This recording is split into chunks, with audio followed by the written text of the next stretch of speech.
je n'ai pas connu de difficultés de cette sorte, ni de grandes difficultés vitales. Mes échecs, mes difficultés seraient plutôt sur le plan familial, intime. Euh, et de cela, on parle, c'est l'usage chez nous plutôt de n'en pas parler. Mais je dirais qu'à chaque fois, hum, j'ai mes réactions ont toujours été des réactions de, comment dire, euh, d'exister par moi-même. C'est-à-dire de ne pas vouloir faire perdurer des choses par la plainte ou par la culpabilité, mais d'exister par moi-même. Hein. Donc, couper. Couper plutôt que faire durer, lorsque faire durer n'a pas de sens. Et sur le plan physiologique, bon, j'ai connu des gros problèmes de santé et que j'en connais encore, mais moindres. Les gros problèmes, j'espère, sont derrière moi. Et ben, je m'en suis sortie, je pense, là aussi, pour des raisons du même ordre. Et d'abord, en, en me mettant en confiance complète, en acceptant de me mettre entre les mains de quelqu'un.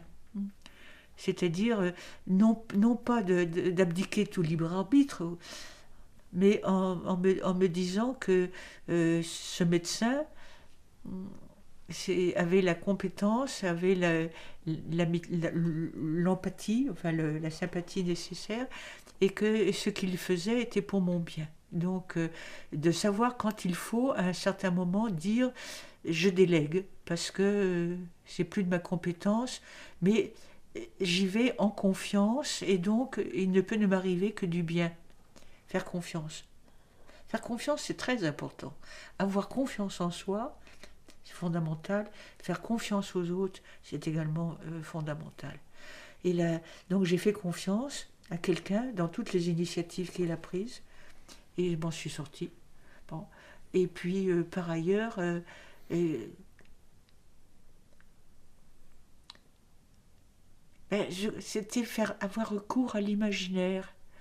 C'est-à-dire, c'est peut-être une possibilité que nous avons tous et dont on se sert assez peu, mais être capable dans les moments de on n'est pas vraiment capable de le faire. Il ne faut pas que je raconte d'histoire. On n'est pas vraiment capable de le faire. Mais essayer de dissocier ce qui arrive à son corps, avec la souffrance notamment, et puis l'imaginaire, la façon dont on peut rêver ce qui se passe à l'extérieur en même temps et ce qui se passe dans la vie des autres et ce qui continuera de se passer dans sa propre vie après. Voyez. Et donc j'ai toujours essayé de pratiquer cette méthode-là et, et je crois que c'est... Je ne dis pas que ça marche toujours, ça n'empêche pas de souffrir, mais quand on souffre, on souffre. Mais ça donne de l'espoir.